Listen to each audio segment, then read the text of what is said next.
কবরের সামনে যখন মা ফাতেমা গেলেন, কবর বলবে, ও ফাতেমা, তুমি নবীর মেয়ে, আমি চিনি না, আমি কোন নবীর মেয়ে চিনি না।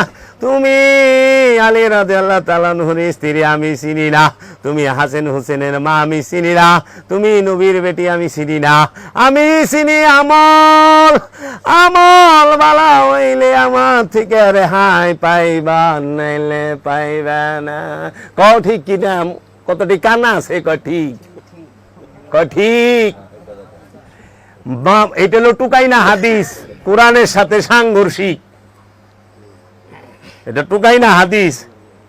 কারণ প্রথম কথা হইল, মাটি ইমরা থেকে আমরা চাপাই দিব না, মাটির এই শক্তি নাই। মাটির কবরে কোনোদিন নফসি ঢুকে না, যখন আযাব হইব। নফস ঢুকেই দেহ কবরে, জীবন্ত দেহ কবরে। নফস যেখানে থাকে সেই নফসে শাস্তি হবে। যেখানে নফস থাকে না, ব্যক্তি থাকে না, সেইখানে কোনো সাজা নাই।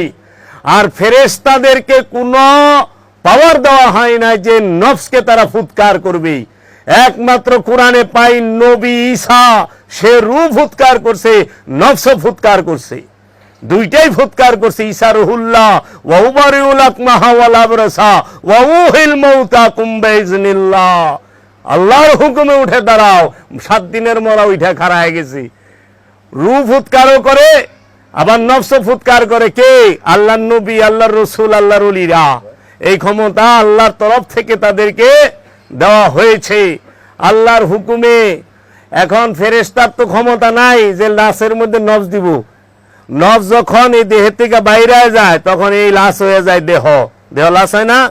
এই লাশটা যেন পইচা গইলা গন্ধ সুইটা পরিবেশ নষ্ট না হয়, পরিবেশের ভারসাম্য নষ্ট না হয়, তার জন্য একটা 3.5 হাত লম্বা, 2.5 হাত খাই, 1.5 হাত পাশ একটা গর্ত খুইদা এই মরা এই পচা লাশটারে ওইখানে ফালায় থিয়া দেয়। কালকে একটা ভিডিও দেখলাম, মোটর সাইকেল অ্যাক্সিডেন্ট হয়েছে। এই মোটর সাইকেল অ্যাক্সিডেন্ট নারী ভুড়ি আলাদা হয়ে পড়ে রয়েছে। ফায়ার সার্ভিসের লুকায়া আড্ডা টুকায় টুকায় ঠুঙ্গায় ভরতা আছি। তে এর আজাবটা কোন হানে হইব? উ একেবারে ছ্যাতরা বেতরা হয়ে গেছে গা। অনেক ফেরেশতারা কত জায়গা জোড়া দিব। আলিফ লালার মতো জেন্ডে করলে পরে সব হয়ে যাব না। তো এই কবরের মধ্যে, মাটির কবরে কখনো নফস ঢুকে না, ঢুকে দেহ। আর এই দেহ কবরের মধ্যে ঢুকে নফস, মাটি ঢুকে না। আল্লাহ যেই মাটি দেয় দেহ বানাইছে, এটা এই মাটি না, আপনার ক্ষেতের মাটি না, ওইটা আলাদা মাটি, স্পেশাল মাটি। ওটা স্পেশাল মাটি, পুরা ঠনঠনা।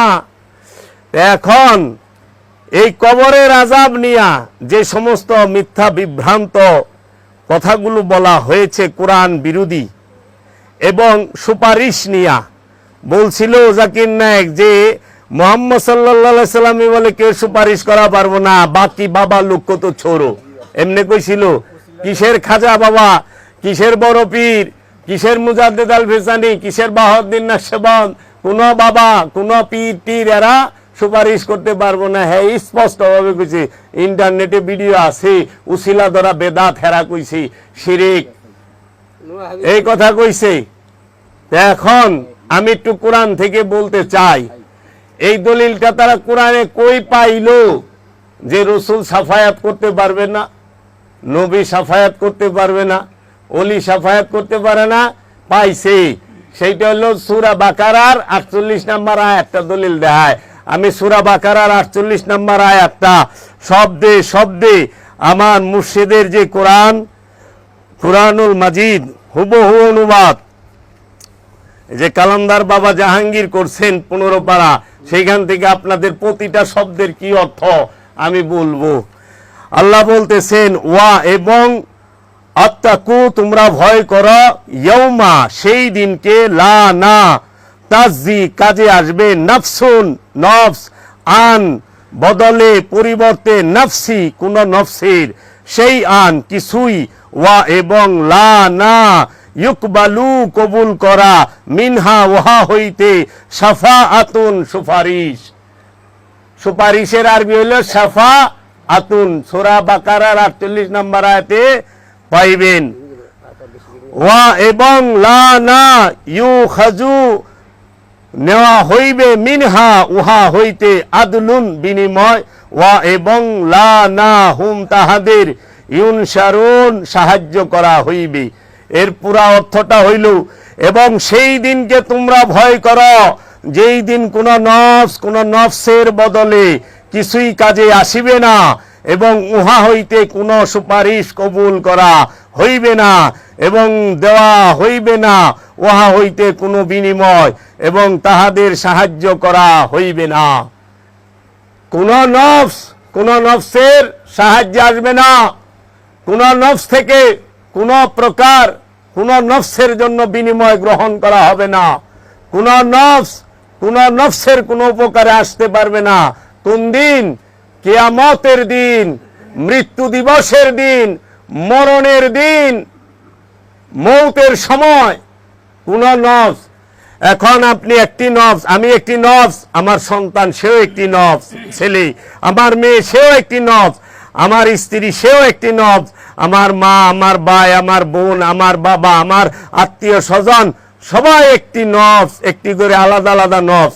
এই নফসেরা যত প্রকার ফুফা, যত প্রকার বিনিময় দেউক, মসজিদ বানায় দিলাম, মাদ্রাসা বানায় দিলাম, হজ করায় দিলাম, বদলি কিছু আইব না। সূরা বাকারার 48 নম্বর আয়াত। আমি কি কোরআন মানুম না মোল্লা মানুম? আমি কি কোরআন মানুম না টুকাই না হাদিস মানুম? আমি কোরআন মানুম আর সহি হাদিস মানুম, টুকাই না হাদিস মানুম না, যেটা কোরআনের সাথে সাংঘর্ষিক।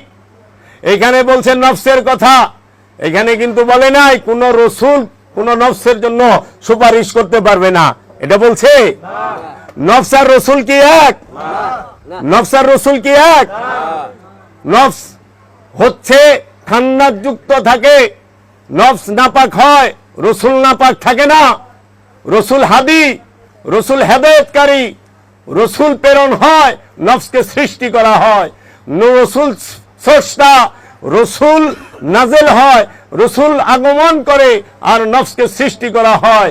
এর জন্য রসুল পারে, ওলি পারে নফসের জন্য সুপারিশ করতে, রসুল পারে তার উম্মতের জন্য সুপারিশ করতে, রসুল পারে তার উম্মতের জন্য সুপারিশ করতে, পীরে পারে তার মুরিদের জন্য সুপারিশ করতে। আল্লাহর ওলি যদি তার মুরিদের জন্য সুপারিশ করে, সেই সুপারিশ কবুল হবে। ওইটার দলিল দিমু। এই কোরআন এটা বলছে, এক আয়াতে বলতাছে ওয়ালা তাজিরু ওয়াজিরাতু উখরা ওয়ালা তাজিরু ওয়াজিরাতু উখরা ইজরা ওয়া ইন তাদু মুশকিলাত ইলা হিমলিহা, যে কোন পিতা তার সন্তানের পাপের বোঝা বহন করবে না, কোন পিতামাতা সন্তানের বোঝা বহন করবে না, সন্তান পিতামাতার বোঝা বহন করবে না। এইখানে বলতেছে কোন নফস থেকে কোন সুপারিশ গ্রহণ হবে না, কোন নফস থেকে কোন প্রকার সুপারিশ গ্রহণ হবে না, কোন নফস থেকে কোন বিনিময় কোন কিছু মানে বাপের মুক্তির লেগে যারা মসজিদ খাড়া করায় দেন, কোরআনের সাথে যে মসজিদ বানান, আপনার আব্বাকে আল্লাহ তাআলা জান্নাতুল ফেরদাউস দিয়ে দিবেন। আমাদের মাদ্রাসায় দেন, হ্যাঁ, আল্লাহ তাআলা আপনার আব্বাকে জান্নাতুল ফেরদাউস দিয়ে দিবেন। করব না? এই যে আমরা যে খাওয়াইলে তুমি সওয়াব পাইবা, তুমি খাওয়াইলে তুমি সওয়াব পাইবা, তোমার বাপে সওয়াব পাইবো না। তোমার বাপে খাওয়াইলে তোমার বাপে সওয়াব পাইবো, তুমি যাহা করবা তুমি তা পাইবা। অন্য করব, আমি খাইলে তোমার পেট ভরে না, আমি খাইলে তোমার বাপের পেট ভরবো কেমনে? ও বাবা, মৌলবী সাহেব দোয়া করলে বাপের কবরের আযাব বন্ধ হইব, কেরা কইল? মৌলবী যদি দোয়া করে তাইলে কবরের আযাব বন্ধ হইব, এইটা হারা রাখছে। মুর্শিদ যদি দোয়া করে কবরের আযাব বন্ধ হইবে, এইটা হারা রাখছে। কিন্তু ওলি আল্লাহ সুপারিশ করা পারবো না, কই পাইল এই কথা?